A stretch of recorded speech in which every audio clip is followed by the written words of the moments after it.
For those of you that don't know, I'm taking Guardian training for Florida. Florida Guardians are the last line of defense between an active assailant and the kids and the students, the staff at Florida schools.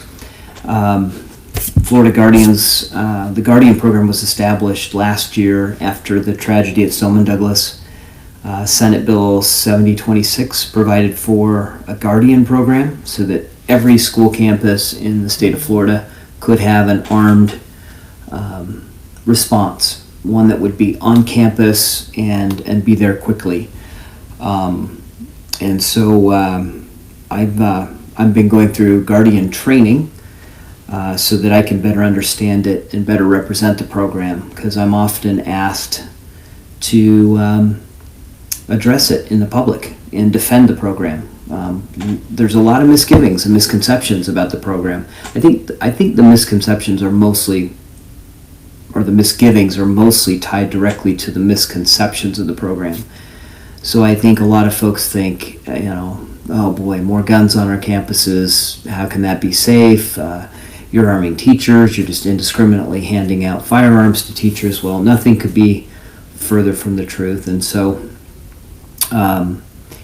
I wanted to participate in training, and it's an extensive amount of training, and I'll find the statute and put that up so you can find it. But it's it's 144 hours of training. It's a significant amount, and teachers are not just allowed to carry firearms. Staff that want to become guardians, or teachers that want to play that role, are required to go through the training. And as I'm learning, this is an extensive amount of training. This is not easy. Today's day 3, and today was the first day we started dealing with firearms. So hopefully, as I go through these little video chats, I can be happy to answer questions. If you put your questions in the comments or on YouTube, I'm uploading this to Periscope and Twitter. So be happy to answer questions. Just leave them in the comments for me, or reply to this video on Periscope or on Twitter, and I'll try to answer as many of the questions as I can get to. So today was day 3.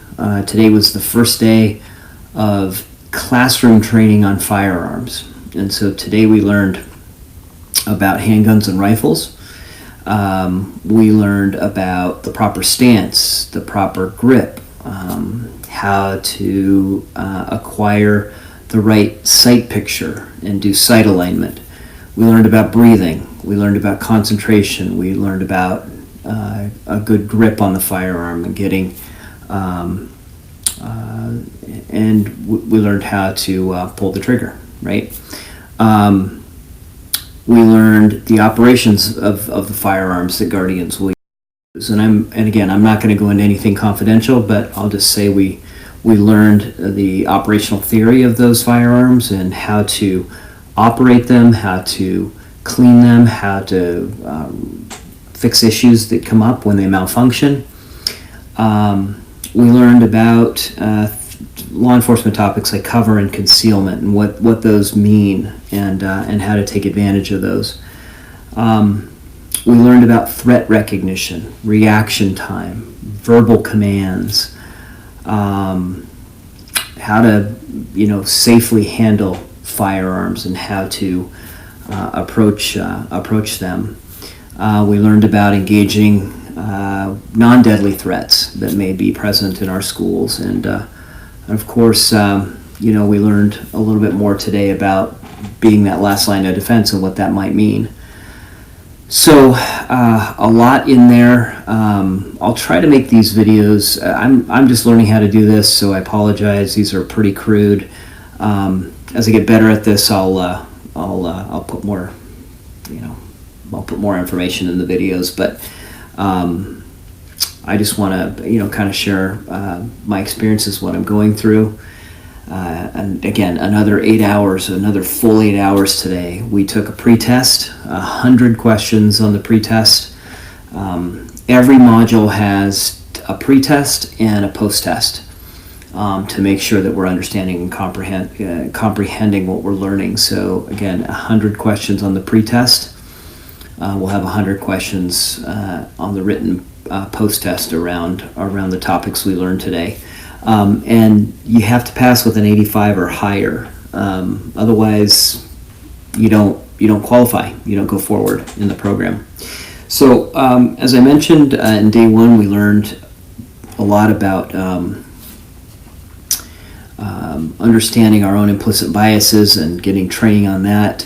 One of the things we were asked to do was create an attitude of gratefulness and to find 3 things we're grateful for every day. So today I'm grateful for law enforcement training, specifically how serious they take their jobs and the willingness that they have to go through not only initial training when they become law enforcement officers, but the dedication to continued training and to learn. Today the training officers or deputies that were with us talked about the things that they learned when they first became deputies. Some of them, 10, 15 or more years ago, and how that training has evolved over time and how they how they approach their job today versus what they used to do. Very impressed with how serious they take training, and their they said it today, they're focused on customer service and doing the right thing, upholding the law, but doing it in a way that is respectful of the members of the community that they interact with. So I was really impressed with that.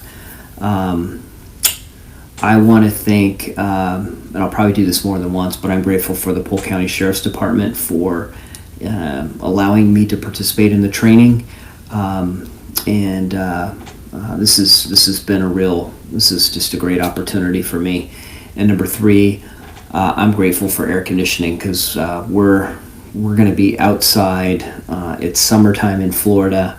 It's really, really hot and really, really humid. And today, first 3 or 4 days of training, we're in air conditioning, so I'm grateful for it. I know it's going to be really hot all next week. I think we're outside on the range, so it's going to be hot and humid and physically exhausting. So I'm grateful for air conditioning. Anyway, like I said, happy to answer questions. Please leave your comments on Twitter. You can also leave me comments in the videos on YouTube. I'm happy to answer those as best I can. And I'll see you tomorrow.